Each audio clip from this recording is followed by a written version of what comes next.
everyone. Happy New Year. This is my first video for the year of 2018. I was about to say 2017. And I'm excited to be filming again. Um, I have been having a slow reading January month, and it's currently January 24th. I've read 5 books that back in December, which was a good reading month. I felt great about wrapping up the year. I think my Goodreads count was 48 books out of the year. I originally set my goal to 75 books, but if you see my past videos, that was just too many. So this year, 50 books. So far, I've only finished one so far in January, but you know what? That's okay. But I would like to talk about, I think these are some great books that'll carry up, well, all except one. I think these are some great books I've read that will carry over well into January. I mean, not just January, but the year 2018 if you're interested. Um, I've read a lot by women this month and one dude. Um, and we're going to talk about that. So, one of the first books I want to talk about is We Are Never Meeting in Real Life by Samantha Irby. She is known for her blog Meaty, and she has this is her second book. Her first book, Meaty, is being re-released because this one is doing so well. I think she self-published her first book. Has like a rooster on the front, and the new one's going to have a hedgehog. I love this cat, and the cat on the front of this book makes so much sense when you learn about her cat that she had, Helen Keller. This is another collection of essays by her, and they're just personal essays, but they are hilarious. She does make some of the sadder moments in her life actually funny. Then when you kind of digest the comedy and you really think about what you just read, you're like, damn, that is really sad. But I think she has a gift in using her pain to heal, and create laughter in others that maybe have had similar situations as she has. Some of my favorite essays in here, and my favorite one was about Mavis, her wife. Fuck it, bitch, I'll stay fat. That was just funny one. I love the title too. And once you read what she's talking about, I think you'll enjoy it. And my personal favorite, I'm in love and it's boring. But she makes a great point with that essay about how when someone really loves you, they don't keep you angsty. They don't keep you on your toes in a bad way. You're not waiting for their next call or text, or when they're, going to pop up and show out of your life again. So I really loved that essay, and it just totally made sense to me. This to me was a 4-star read. If you love personal essays, this is the way to go if you want to read something funny. I heard the audiobook is just as good as well.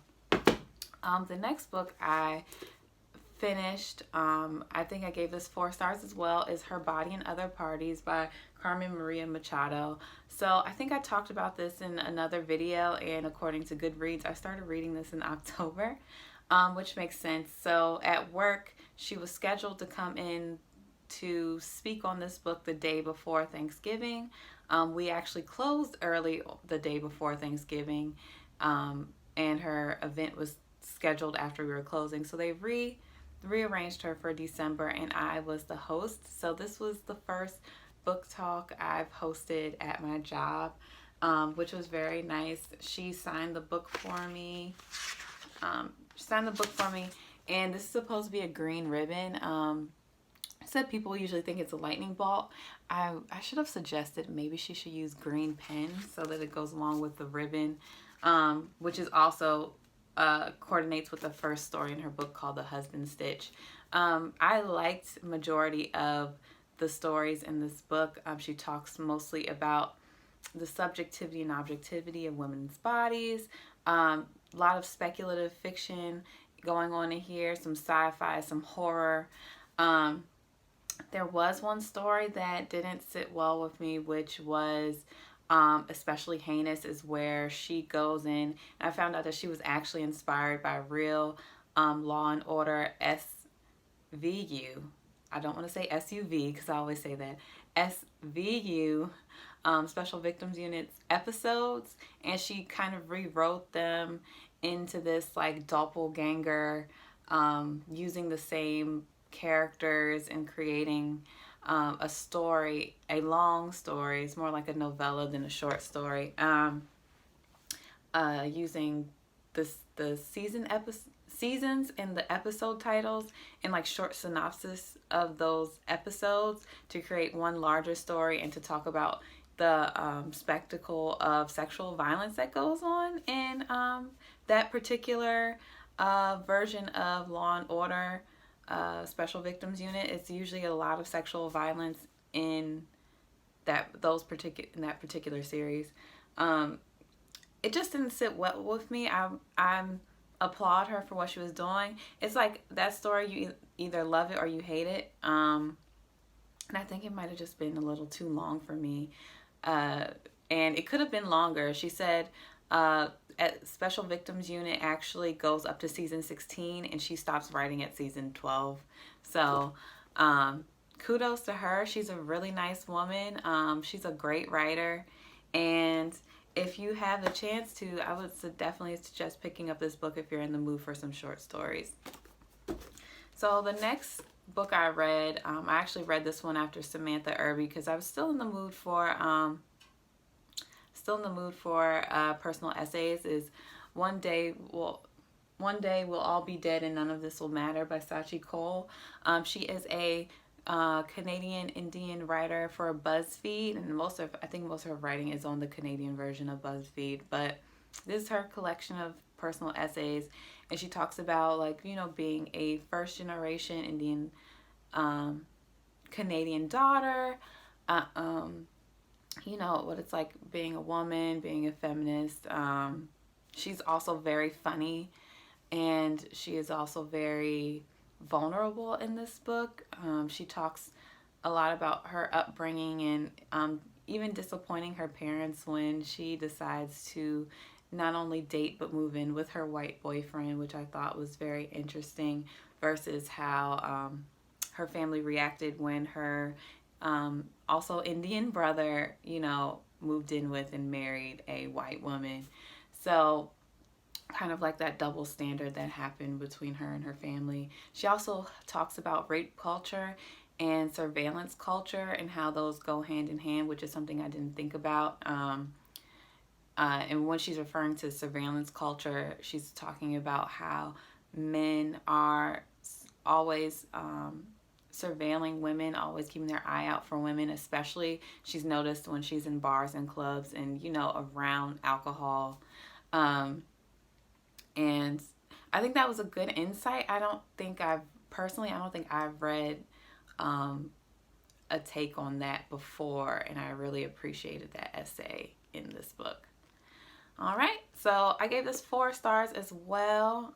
If you are in the mood for another woman of color personal essay collection, this is definitely the way to go. And also, it's it has its lighthearted moments. So I finally got into a novel, actually a historical romance. So one of my coworkers at work is a diehard romance fiction lover. And they're rare to find in the indie book scene, so we really cherished her, and she actually left to go pursue other dreams, so we won't have her around as much, but I am glad she pointed me to An Extraordinary Union by Alyssa Cole. This is a Civil War historical romance. It is also an interracial romance. The main character, what is her name again? Elle. Yes, Elle is a freed black woman who ends up becoming a spy for the Union, which is the North Side, who are trying to infiltrate the South and try to figure out what their plans are during the Civil War, so that the South won't separate from the U.S. She meets a white man named Malcolm who is also working for the Union, the North Side of the United States, trying to keep the South from separating, and they fall in love. There is a tug of war between the two. Of course, there are certain romance tropes in here, like her kind of like denying him at first, but really wanting to be with him, and the moments of passion and the instant connection. And it was really interesting reading a romance novel during the time of the Me Too movement, when that was really coming up, because some of this, instant romance, instant love, Malcolm moving in on her sexually at times with, before she kind of gives consent, that whole idealized romantic that a man just is going to know whether you are in the mood or not is played up in this book, probably like other romance books. And it was just interesting to read that, and while we're having this discussion about sexual assault and sexual harassment, and how that spontaneity that some of us, that has sometimes been misconstrued, or that has been seen as wanted and is really not what someone is asking for, is also, I guess, could be seen as a fantasy. But I will say I was able to read this because of the historical mystery element to it, because they did have a not just a mystery, but a mission to solve, which was to get certain information out of the Confederates and take it back to their to the top higher ups over in the Union. So I wasn't super focused on the romance. The romance was fine, but yeah, that after a while that I wanted, I was like, okay, it's great knowing about their relationship, but I do want to know about what's going to happen with, their intelligence, with her being a spy, with him being a spy, and stuff like that. There are a couple villains in here if you're into that as well. And of course, like all romance novels, it has a happy ending. I do have the second book in this series. It does have two different protagonists. Same idea though. I think it still is a interracial romance taking place in like the Civil War type of era. Is that the antebellum South? I think so. Or it might be post antebellum. I'm sorry, I'm getting my errors wrong, but nonetheless, same idea about historical romance, interracial romance. I did give this 4 stars for a romance book. I enjoyed it, and if you are interested in trying out some romance, I suggest you start here. For those who don't want to just go straight into like the romance is the only thing going on in the book, that is the book for you, I think, to start out with. And so we are to my final book, and I was fighting myself on doing a review on this book just because I knew it would be controversial. So I'm going to try and keep it short here within about 5 minutes. But it is My Absolute Darling by Gabrielle Talent. This is about a girl named Turtle. She's 14 years old, who has been being raised and raped by her father, who has like these survivalist notions of life. She seems a bit isolated, and once she meets other teenagers, she realizes that this is not normal. She's always kind of known that their relationship wasn't normal, and then she realizes, like, okay, I have got to get out of this. I first gave this book 3 stars, and then I recently this week gave it back down to put it down to 2, because the more I think about this book, the more I don't like it, and I'm going to try and keep it short. This book had potential. He's not a bad writer. The book was very readable. I read through it pretty quickly in a few days. And it does grab your attention.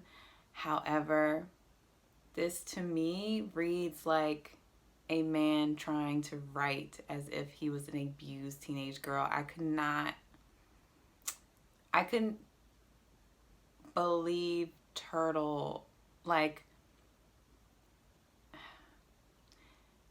it's not much about Turtle more than the narrator, because this is in a third person point of view.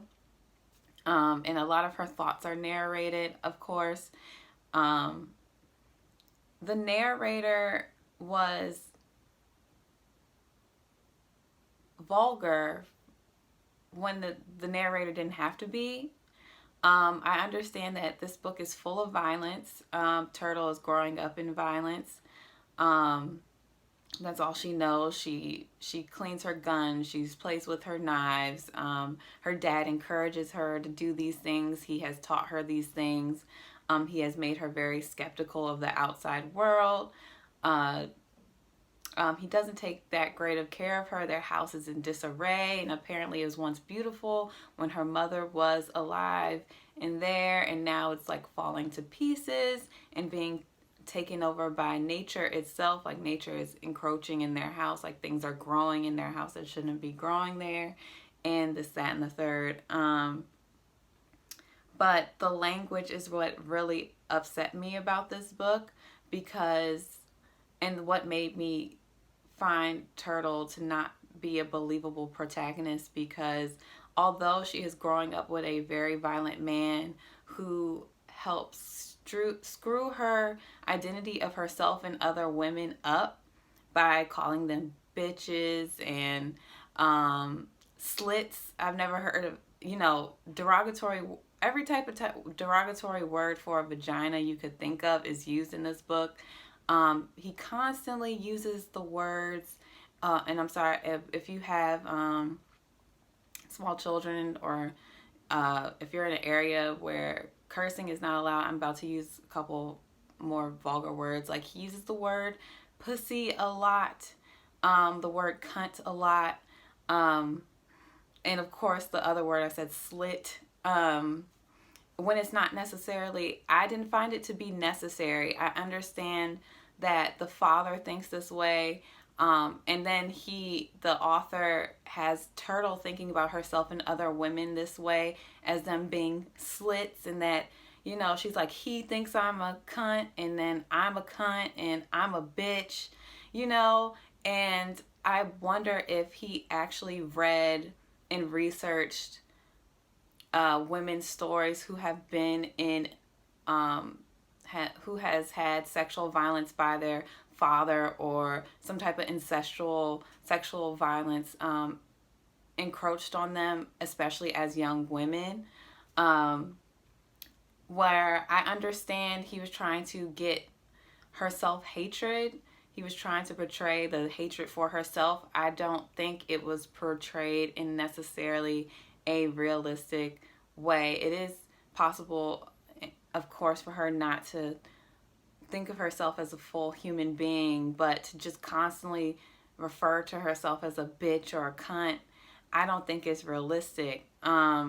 She also she couldn't function around other people, like with her classmates, which I found really odd, because in the book she's in 8th grade, which means, and she's going to school, which means that even though there's something going on with her and people can tell that she's different, it's not until she meets a group of high school teenage boys that she realizes that she's different from everybody else.